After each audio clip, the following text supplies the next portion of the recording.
I hear my dog barking. She's probably at the neighbors. She escapes often. What a gal.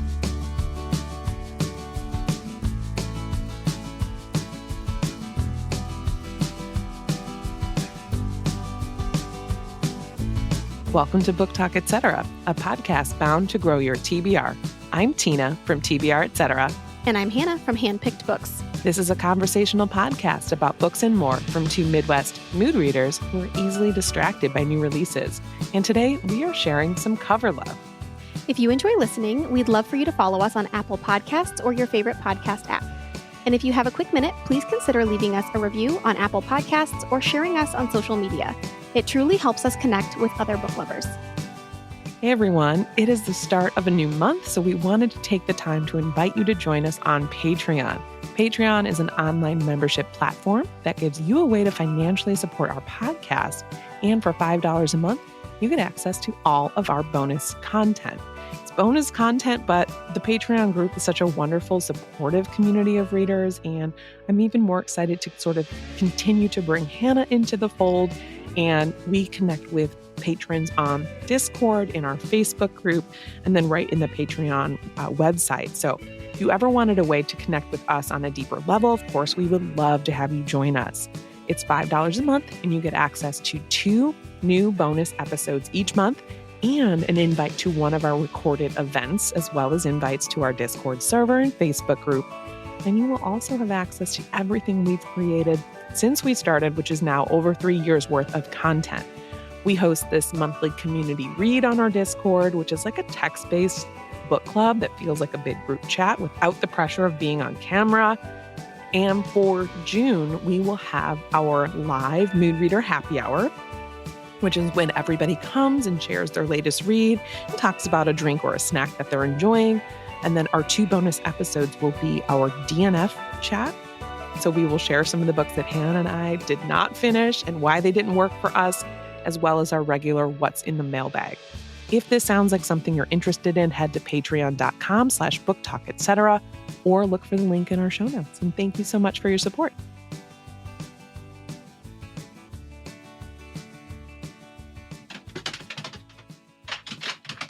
Do you hear that? Gracie! Gracie. Gracie! I know. I'm like, hello? Anyway. Hey, Hannah, how are you? Hey, Tina. I'm good. How are you?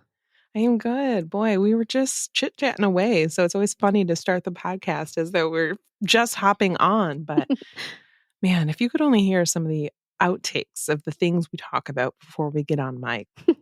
It's always fun. I like chatting. I like being able to chat. It's a good warm-up. I know. Sure is. I'm sure Jonathan's like, oh my God, could you get to the point and start talking about books? Sometimes I forget that he's listening. Sorry. I know.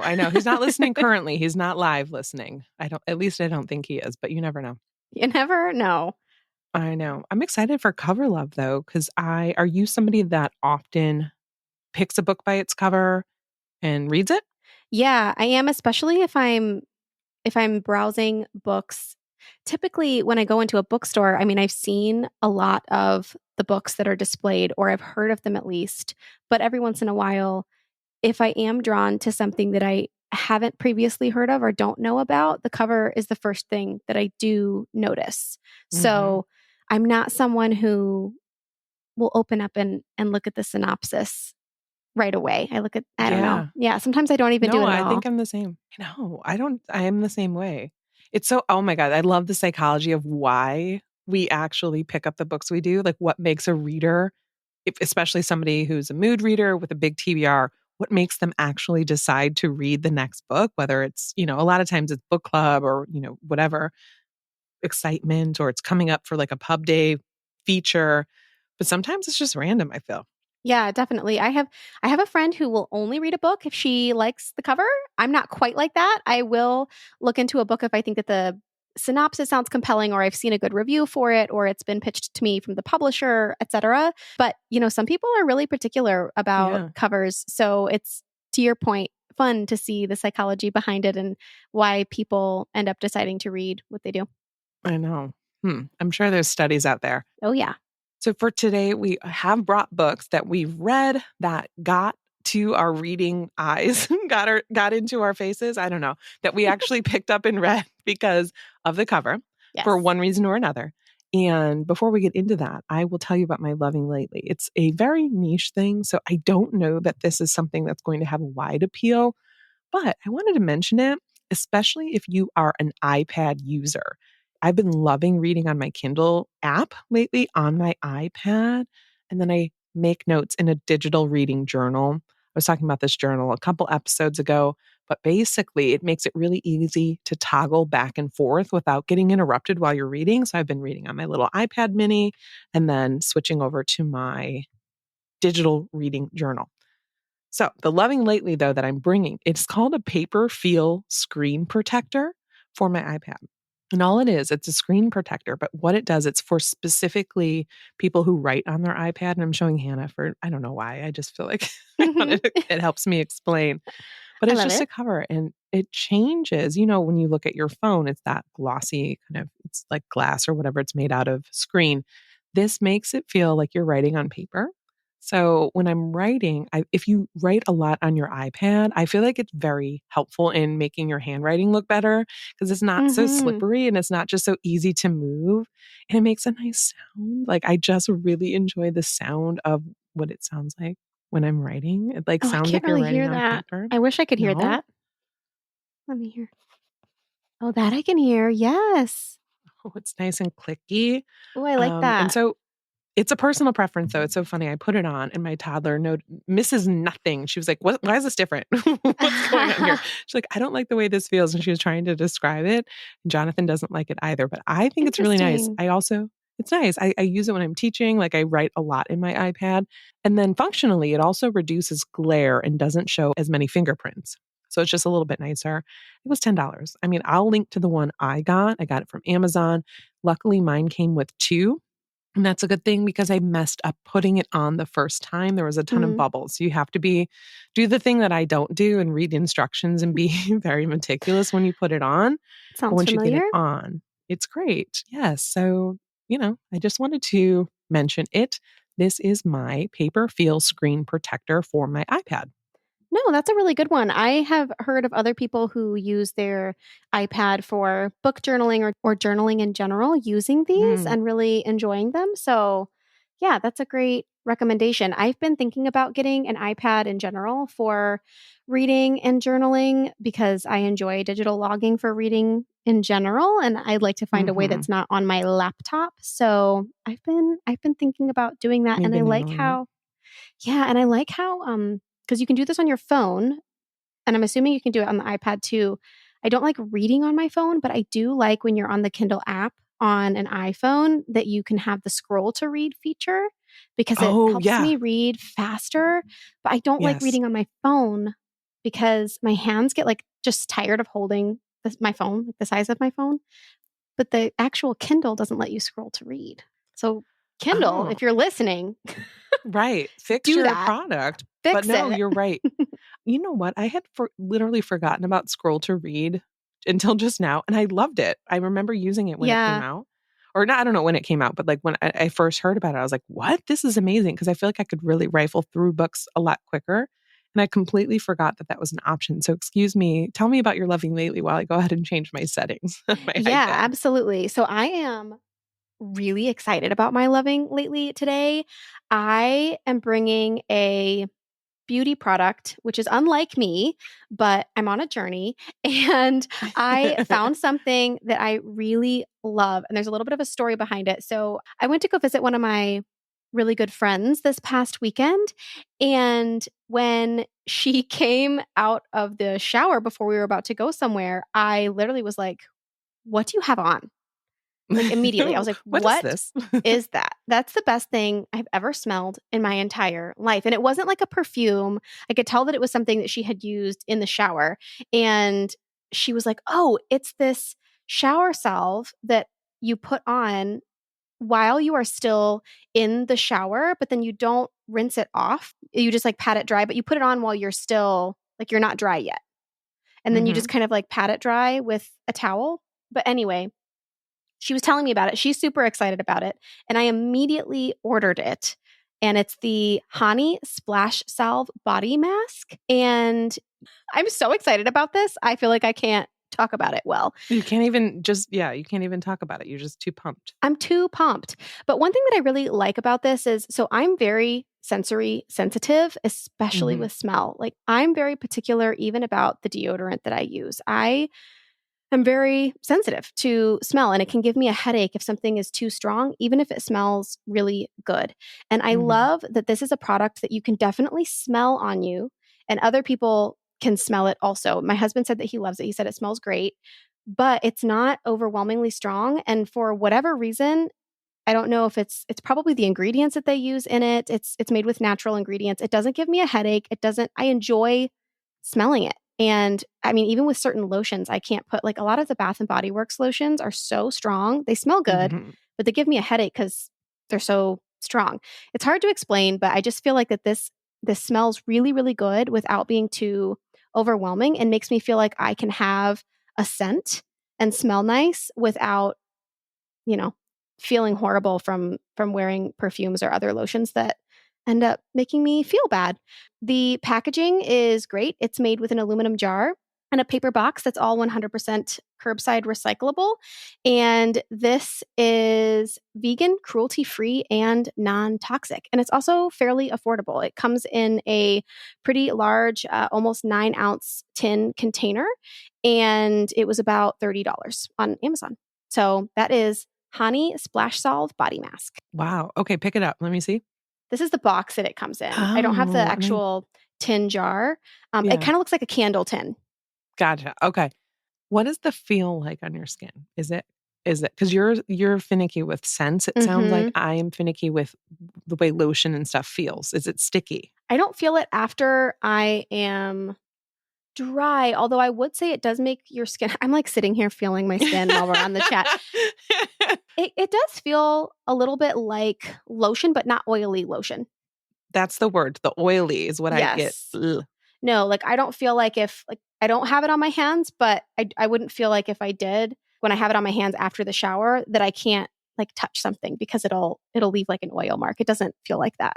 Got it. Okay. Yeah, when you put it on, it's almost pasty, but then it just soaks right into your skin and it just makes you feel really soft. I love this. Okay. Yeah. Well, good recommendation. Thank you. I'm excited about it. Yeah. I was like, what do you mean a beauty product? Excuse me. I thought that's my territory, but I love hearing about it. So that's awesome. Yeah. I'm excited to try out some of their other stuff because they have like a hair detangler that I'm interested in trying and some other things. So to be continued, possibly. All right. Report back. I will. All right. So for our joint latest read, though, I want to talk to you about this. I'm so pumped. I know we've both read it recently, and it is The Return of Ellie Black by Emiko Jean. Great pick by you because this was not on my radar, and this was one that you suggested. So good job on that.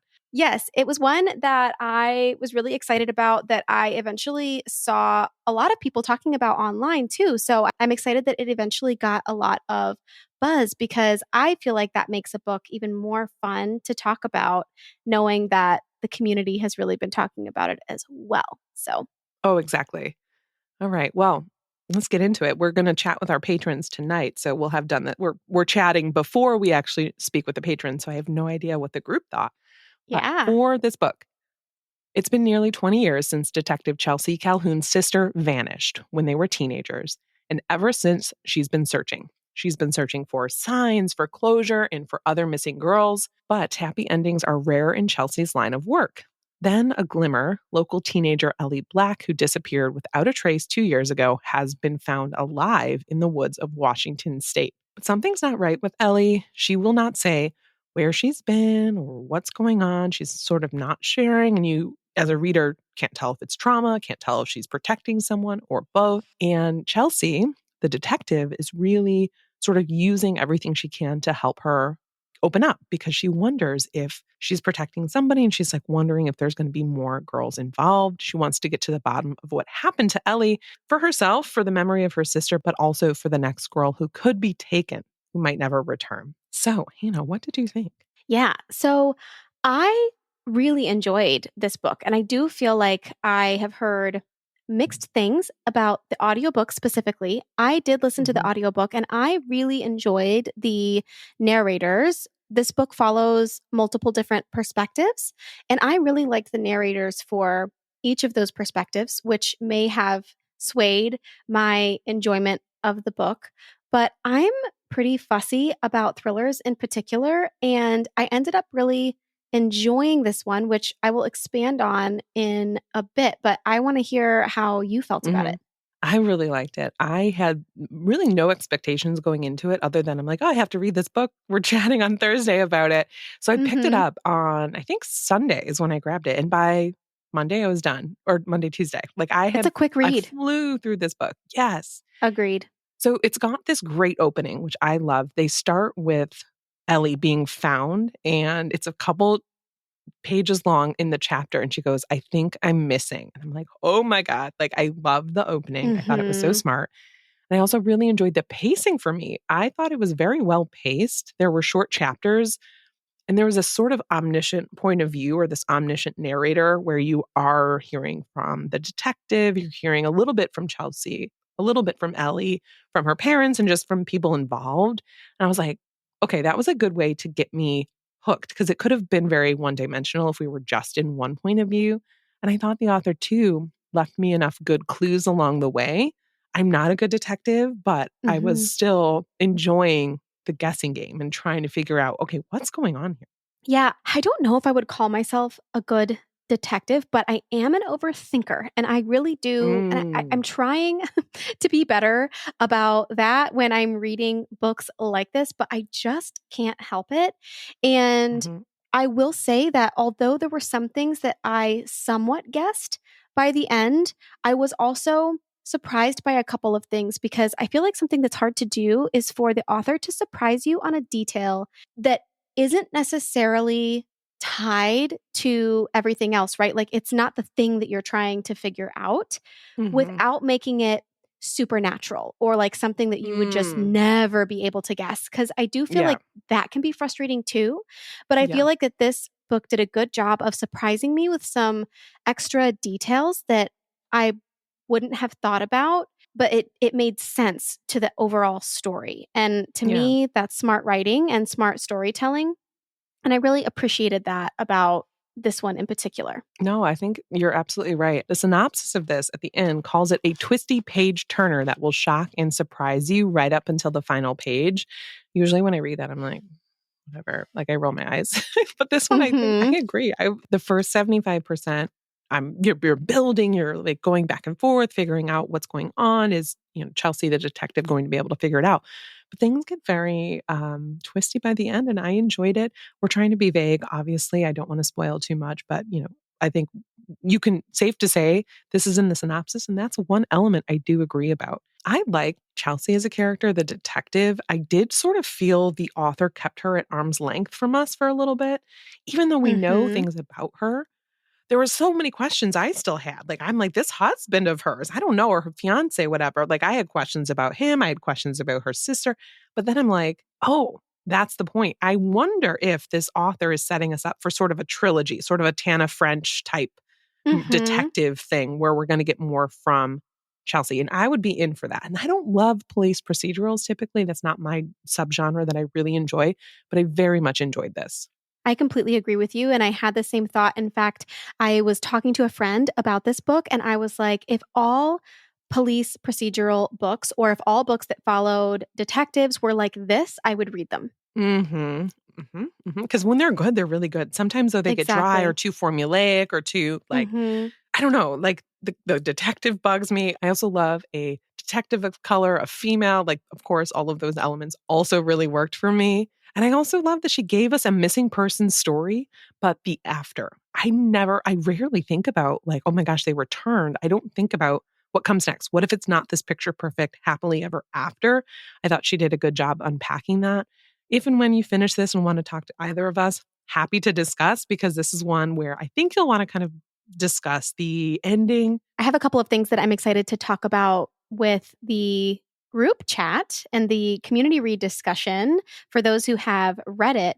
But in terms of just overall general thoughts, I just really enjoyed it. And I'm excited to hopefully read more thrillers from this author and Mhm. more thrillers like this in general. Yes, and this is her thriller debut. She writes Yes. YA, or she has written YA, but this was her thriller debut. I would not have, it didn't feel YA at all to me. Agreed. I dug it. I thought it was a really good time. I mean, I will say though, this is dark. Please don't hear me say like, oh, it's breezy, Mm-hmm. because it's dark, but you know the type of reader I am probably at this point. If you're interested in a thriller meets police procedural that I found to be pretty smart with some elements that surprised us, give it a shot. That's The Return of Ellie Black by Amiko Jean. Perfect. Great job. Oh my gosh, thank you so much. Did you like the cover of Ellie Black? I thought it was fine. Yeah, nothing Did you like like it? I liked it. I did like it. I like some of the detail. I like the colors of it. Mm-hmm. And I like that it gave me thriller, yet it also still had, there was like flowers on it. And it was like, I think Yes. it was like a butterfly or something on it, if memory serves, or flowers on it, the Yes. dandelion type flowers. So I liked the cover because I was like, okay, I know what I'm getting. And today's episode, of course, is all about cover love. And the books we picked today were based on the cover. One of my books I knew nothing about going in and solely grabbed it because the Mm. cover is eye catching. The other one, I saw a couple of booksellers mention it online. I saw Ann Patchett mention it, and then I saw Elizabeth Barnhill mention it.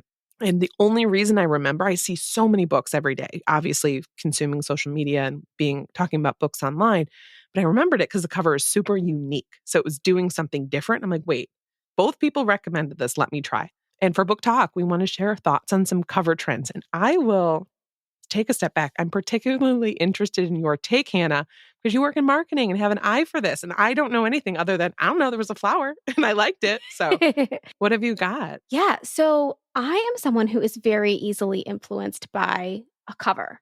And I really love seeing, well, I love both. I love seeing both trends and I love seeing what certain cover designs do with those trends and if they're making it unique or stand out in a certain way.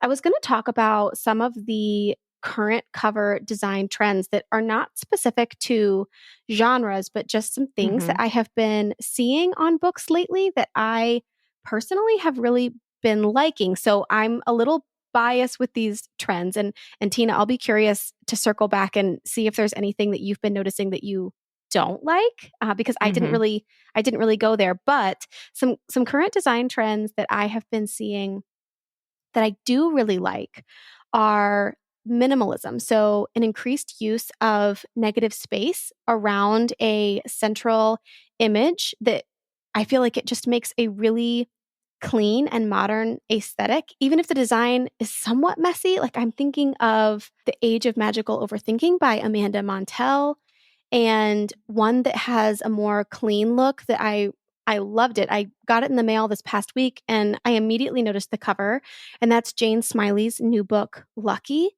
It has a really, really beautiful minimalist cover design that also has florals on it, which I am seeing a lot of. You made that point with Ellie Black as well with the florals. Ooh, I just searched up Lucky by Jane Smiley, and that's beautiful. It's What a an interesting cover. I will say I don't know what I'm getting at all with this. I'm assuming I was going to say historical fiction, but I could see this performing really well online with that cottage yes. core, cozy, clean girl sort of thing. Yes, and it's, I believe, a literary fiction book, but Hmm. I'm only saying that because of her past work. And some Ah, authors are very prolific with varying genres. So don't quote me on that. You might be right on historical fiction as well. But another thing that I wanted to talk about that I've been noticing a lot is color play. So hmm. really bold, contrasting color combinations. Like, for example, with Emma Klein's book, The Guest, we have that almost dark lime green cover with the blue text. Hmm. And that doesn't sound like it would work, but I thought the cover was really striking and pretty. Books like Poor Dear that have like an orange cover and then purple text. So I've been noticing that a lot. Can you think of any books off the top of your head that do that? No, but I love it. Like I would never have like said, like I said, I'm not a person that not that I don't notice things. It's just I know what I like when I see it, but I'm not able to identify why. I'm just like, oh, that's cool. But I can picture exactly both of the covers that you were talking about. Another one that does this is that new-ish vampire book, Thirst. It's got that almost like bubblegum pink cover and then red text on it. And it also has negative space. So it does both of those things where it has, oh, no, it doesn't have negative space. I've not seen this one, but I Googled it quickly. You're right. You're onto something with the colors that you sort of don't think would go together, but they do when you put them on a cover. Mm-hmm. Yeah, I'm liking it. The one other thing that I have been noticing that I feel like is very geared toward Gen Z is the chunky aesthetic sans font that you see for titles and authors. The Happy Couple by Naosi Dolan is one that I'm thinking of, or Greta and Valden. Oh, yeah. All This and More by Pang Shepard does this. So yeah, that's something that I have been seeing a lot and I really like it. Again, I feel like it's reflecting kind of a Gen Z design trend and that makes sense. I'm curious, what makes it Gen Z? Is that a marketing thing? Vibes. I don't have any other way to say it except for vibes. I just, something that I have been noticing in a lot of even like Gen Z creators that you see on the platform, and I'm guilty of doing this a little bit too, because I like how it looks. And that's not using capital letters, which All This and More by Pang Shepard does have like the all caps, but it does have that sans font. But that's another thing with like the sans font and no capitalization or punctuation. And that is very Gen Z because it's considered aesthetic, right? Like it's pleasing to see the all lowercase for some. I think a lot of millennials and Gen Xers would fight me on that.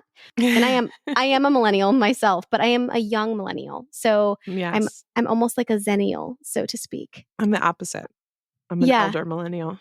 Most of my siblings are elder millennials. So and my friends, I have a complicated relationship with my millennialism, but that makes sense. But yeah, those were just some things that I brought to talk about that I've just been noticing on covers that I personally really like and have even kind of drawn me to picking up certain books. So this is by design. This is what the publishers want to do. They're sort of grabbing the attention of the reader. And then a piece of it too plays a role in us knowing what story we're going to get. Yeah. And that's almost a different conversation too, right? Like separate from just these trends that we see, there are also things that as consumers we see on book covers and we know what we're going to get in terms of genre. Like with historical fiction, we see a lot of women with their back turned to us.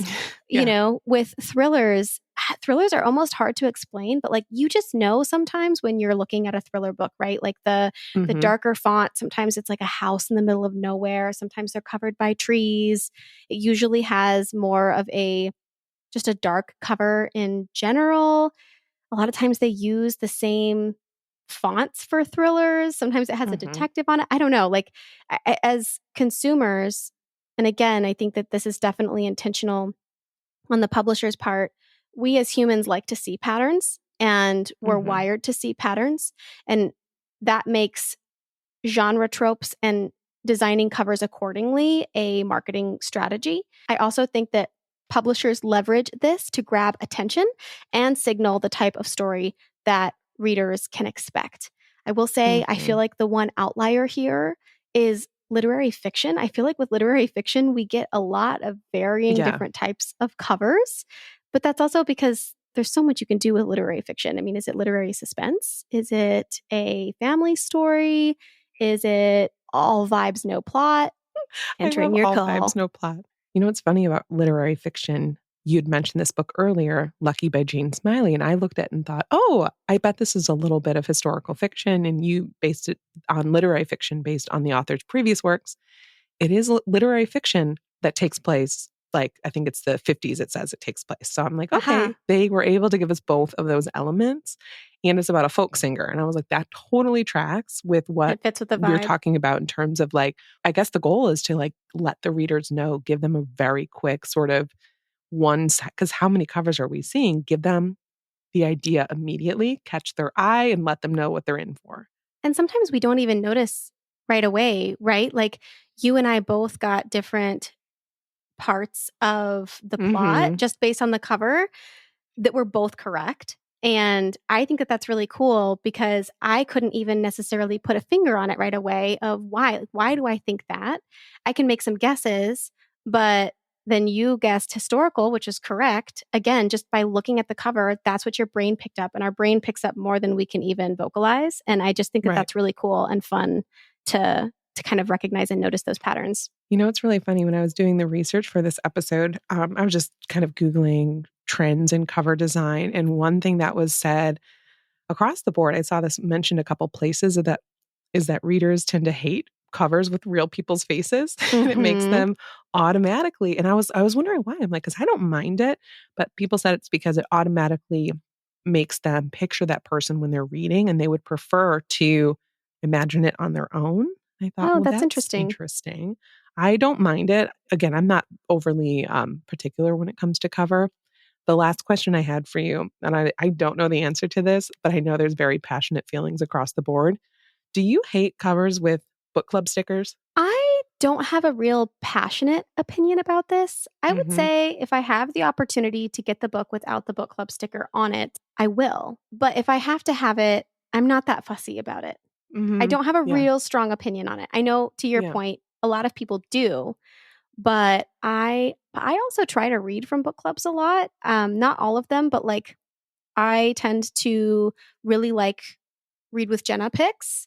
And so when I Mm-hmm. see that sticker, I'm actually more likely to pick that book up because I know that I have a really good track record with that book club. But that doesn't have anything to do with like the aesthetics of it or what I find Mm-hmm. visually pleasing. That's more just from a reader standpoint, what I'm more likely to pick up or not. Yeah, no, I'm sort of with you. It doesn't bother me. I know obviously, if I were a designer, I'd probably Hmm. disagree. It's like you're ruining Exactly. the vibes of it. But I have this book from Sula by Toni Morrison. I've had it for Hmm. many, many, many years. I think it was even my mom's. And I was doing a post a long time ago about book club books, and I grabbed it and I thought, oh, I didn't know this was Oprah's book club pick. And so I sort of like it for the posterity of it, sort of maybe I don't love it in the moment, but I like to look back and say, oh, this was a read with Jenna pick. You recommended these impossible things. And I didn't know it was a read with Jenna pick, but it was. And Hmm. immediately I was like, oh, well, you liked it, Hannah. So I take your opinion more seriously. But I was like, it doesn't hurt that it's a read with Jenna pick because I generally vibe with those. Yes, exactly. So from just a visual lens, I probably don't like them as much. But in terms of choosing what to pick up, I do think that it can be helpful if you're someone that tracks those book club Yeah. picks. Yes. All right. Well, I want to jump in and tell you about my first book. Perfect. It's very odd. It's very odd. This is the one that I picked solely based on cover, and it is Comfort Me with Apples by Catherine Mm, M. Valente.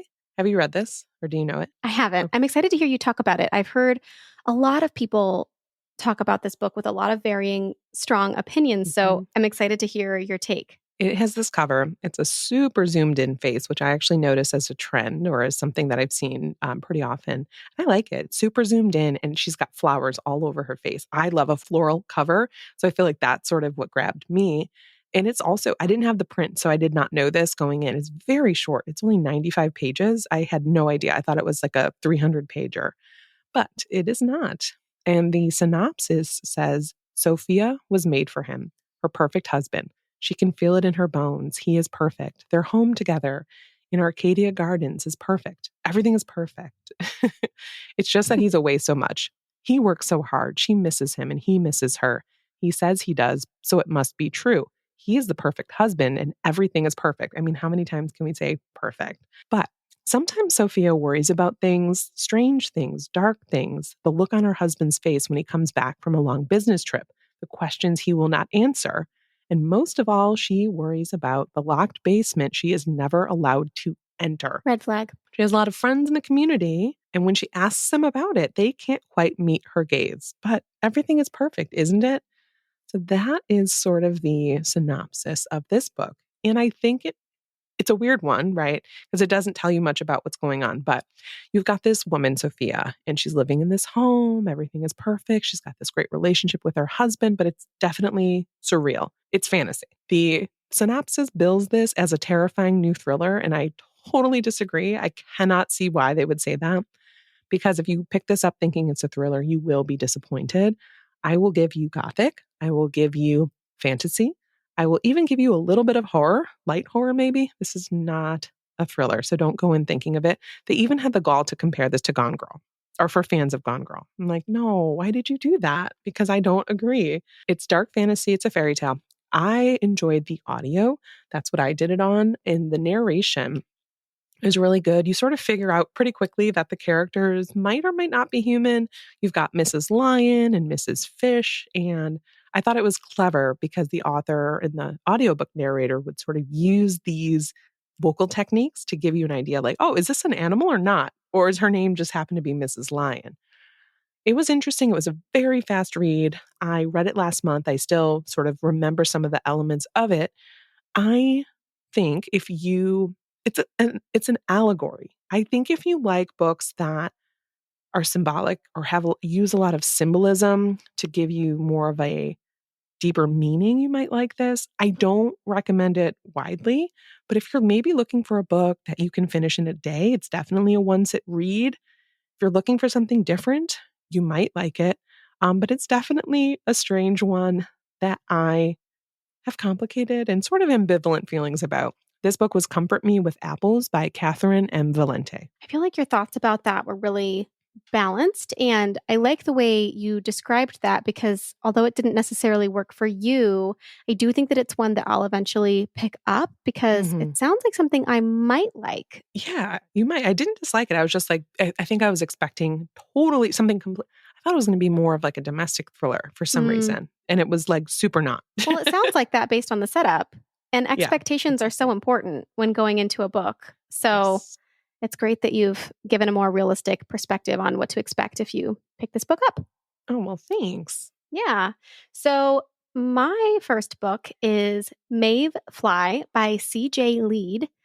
And this is a book that came out last year that I ended up picking up because of its cover. And it's a busy cover, and you can definitely tell that it's horror by looking at it. What? By the eyeball. By the eyeball on the cover, right? Yeah. Yeah.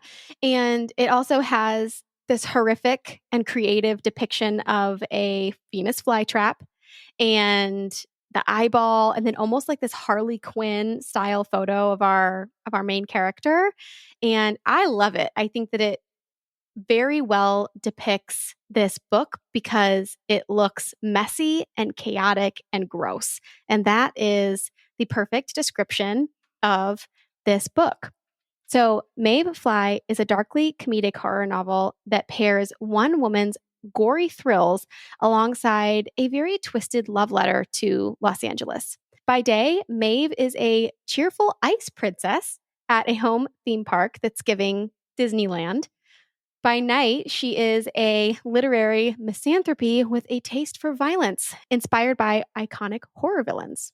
When a new arrival to LA and her social circle awakens something very sinister within her, Maeve embraces a bolder and bloodier persona, channeling her inner American psycho. So, this book was a really wild ride, and I loved it. This is another book, I think, to your point, that I don't think will be for everyone, but will be great for some readers. So I'm going to do my best to try to pitch this book to who I think might enjoy it. The main character is deliciously unhinged. She is quirky, dark. She's very compelling. She's very smart. Let's just say she definitely wouldn't win Mother of the Year, but you will find yourself rooting for her twisted journey, or at least I know I did. There was just something about her that was very compelling, and I found myself rooting for her, but knowing that I shouldn't be. The author does a really good job creating a complex character who is both absolutely awful and somewhat endearing. I loved the strong sense of place. The Los Angeles setting was not just a backdrop, it definitely felt like a character itself. There was also a little mystery tied to the plot, which certainly was not hard to figure out and put together, but I was still pleased with how everything wrapped up. And I thought that it added an additional interesting element to the book, I think that the Scorpio in me just ate this story up. If you if you cannot do gore and or weird fiction, including some spicy scenes that will have you wanting to run for your life. Some of the grossest stuff I have ever read, but also as I have discussed this book with a couple people who were reading it alongside me, it made for very fun discussions. So if you can't do any of that, definitely don't pick this one up. But if you're like me and you love a stream of consciousness style narrative about unhinged women with a little bit of gore, a whole lot of weird, and even a little splash of romance, then I highly recommend picking this one up. One of my friends pitched this as a terrible hockey romance. And if you have read the book, this will make you laugh so hard. So that is Maeve Fly by CJ Leede. Oh my gosh, you did such a good job. I already had this on my list, but I just didn't get to it. Well done. And when you said the Scorpio in you, I'm a fellow Scorpio. I'm like, Yes. yes, I understand what you're saying. I'm definitely going to read this at some point because that sounds right up my alley. Oh, I'm glad you had one that you really loved to help balance my sort of semi-ambivalent first one. My second one, though, I really, really did enjoy. And this is the one that I saw the cover online. It's Sipsworth by Simon Van Buy. And it has this, I don't even know how to describe it, but I'm going to try. It's animated sort of, right? Is that what you call it? Illustrated, where Yes. you have an elderly woman in her house coat, wearing her slippers. She's facing out of her house, like out of her front door, looking on her street. And it's two colors. It's just blue and white. And I'm like, what in the world is this about? It's definitely striking. It's another one that's very short. I didn't intend that. It's about 200 pages. And once I grabbed the physical copy, I was like, oh, okay, this is a short one that you can get through pretty quickly. I did do a lot of it on audio though, and I did read it in a day. It is about Helen Cartwright. She has recently lost her husband and son, and so she returns to the village of her childhood after living abroad for 6 decades. Her only wish is to die quickly and without fuss. She retreats into her home on Westminster Crescent, becoming a creature of routine and habit. And this is a quote, each day was an impersonation of the one before with only a slight shuffle, as though even for death there is a cue. I thought that was such a beautiful, sad sentence. But then on one cold winter night, a chance encounter with a mouse sets Helen on a surprising journey. This is such a okay. This is what I will say. This book gave me All the Lonely People by Mike Gale with a dash of remarkably bright creatures.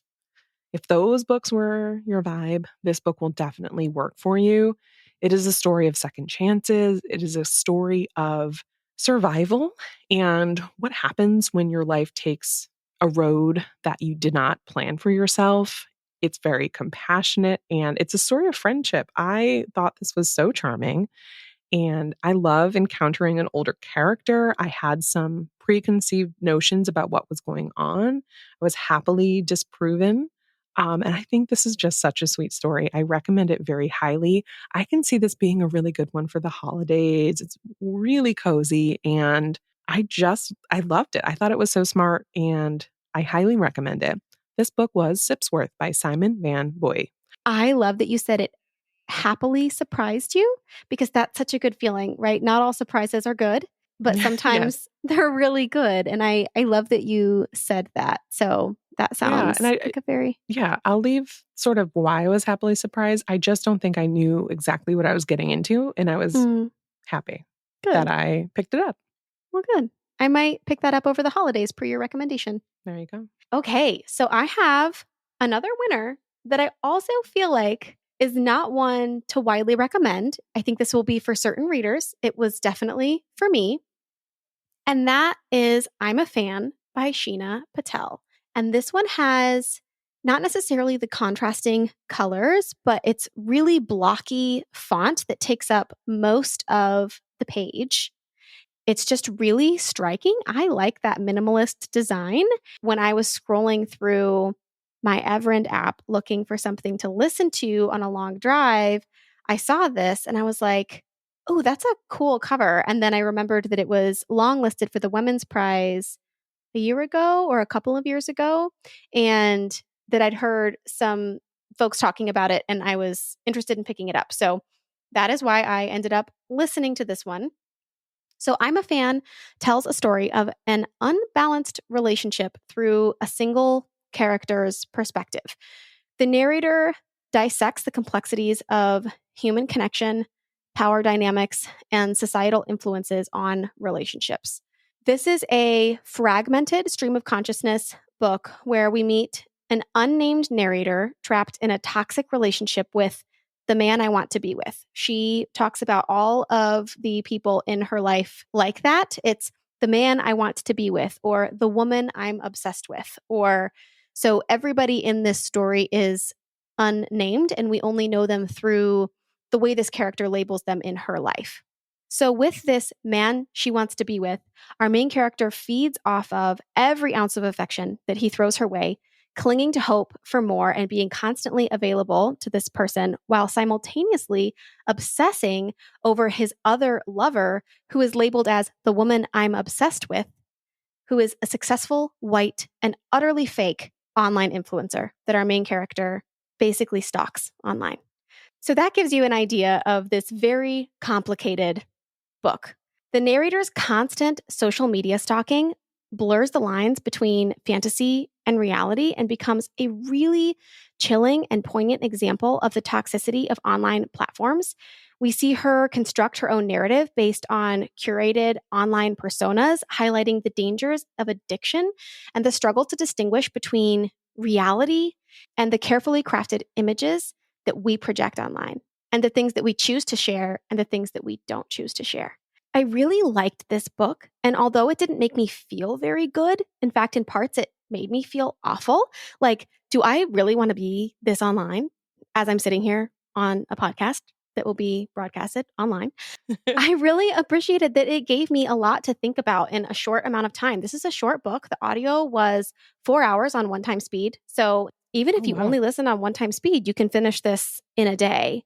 This is one of those small books that packs a punch, gives you a lot to think about. The author was also funny. And this book really is for all of the chronically online, maybe somewhat, unhinged Delulu girlies out there trying to find love and making every bad decision possible while doing it.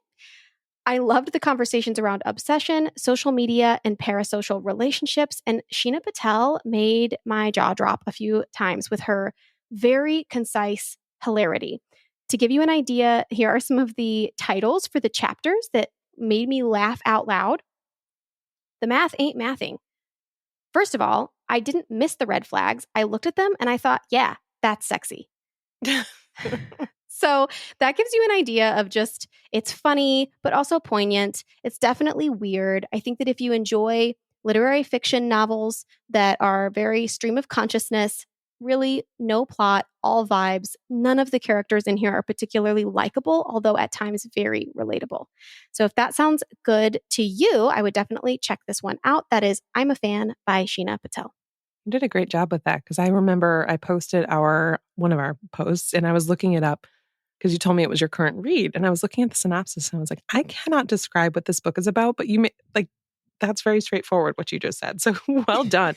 I think they made the synopsis overly complex, but it sounds interesting. Sounds like one I'll avoid because I don't want to be reminded about how visible I am online. Because it just makes me uncomfy. No, I'm teasing. I actually, when you said 4 hours on one-time speed, I'm like, oh, that's enticing. Yeah. And it definitely, I don't mind being called out in books all the time if it's done well. And I just thought that this author did a really good job of making call outs that I think a lot of people can relate to, but also understand the danger in that. I think we all, to your point, know what it's like to be online, and we choose to be online even with the cons. But I did really appreciate her perspective and thought that the author did a really good job talking about it. Well, it's actually a perfect odd segue into my shelf edition because it's got a funny cover, and this one's about millennials. So it's called A Product of Genetics and Day Drinking, a never coming of age story by Jess H. Gutierrez. And I thought, okay, speaking of cover love, this one has a martini on it with a Tamagotchi inside. Do you know what a Tamagotchi is? You young Zennial? Yes, I do. It was those pets, right? Yes. Yes. The little keychain toys that you had to keep Yes. alive. Yes. Okay. So this is nonfiction. It's actually an essay collection about coming of age through the oddest jobs, misadventures in queer love, and endearing parenting fails. This is a perfect book for a very imperfect generation. Millennials were the kids who wore slap bracelets and low-rise jeans, and they're now adults wondering, is everybody as messed up as I am? In her book, Jess shares relatable tales of a woman who feels like a dumpster fire with a seemingly ideal setup with a fire captain's wife, 3 kids, and a mortgage. Highlights include roller derby catastrophes, a dangerous fistfight at the job at a lesbian bar, narrow escapes from wild animals, and fond memories of sending printed thirst trap photos via mail to her lover in Australia that she met on the early internet. Readers will soon cheerfully discover that Jess's voice is infectious, her stories are off the wall, and her references are deeply and delightfully millennial. So I thought this one sounded great. It's from Tiny Reparations Books, and I'm definitely going to give it a shot. It's a product of genetics and day drinking, a never coming of age story by Jess H. Gutierrez. That sounds really interesting. And that is a publisher that I feel like I'm keeping my eye on. So Yes, for sure. For sure. Great shelf addition. You know what, though? Literally, I brought it and added it to my episode sort of last minute because I saw the cover and I thought, what is this? And it totally fit in perfectly. Perfect. So I'm going to bring The Briar Club by Kate Quinn. This is coming out on July 9th. So one to keep on your radar for the summer. I'm going to give just a very short pitch for this one because it sounds really interesting. And I don't think we need a lot to get the idea of the story. This book is set in a DC boarding house during the McCarthy era in the 1950s with a group of women with hidden pasts finding unlikely friendship. When a shocking act of violence shatters their fragile bond, they must uncover a dangerous secret in their midst. So this one definitely does what I think a lot of her books do, which I said earlier, which blends the thriller element with a historical era. And it sounds like it's going to have friendship and found family and a story about women, all things that I like. So this is definitely one that I plan on reading this summer and I'm very excited about. And that is The Briar Club by Kate Quinn. All right. That's it for today. We thank you for spending a part of your day with us. Links to all the books mentioned can be found in the show notes. If you enjoyed today's episode, you can help us by following us wherever you listen and by leaving a review on Apple Podcasts. It helps us get our show out to new listeners and grows our audience. And don't forget, if you'd like access to exclusive bonus content and community, you can join us for $5 a month on patreon.com/booktalk, If you'd like to connect with us, you can email us at booktalk@gmail.com. You can also connect with us both at Booktalk Etc. on Instagram and Tina at TBR Etc. and Hannah at Handpicked Books. Talk to you next week. And in the meantime, remember, everything's better with books. You nailed it. I nailed it. It's like a competition with myself every single time where I'm like, is this going to be the time that I get it on the first try?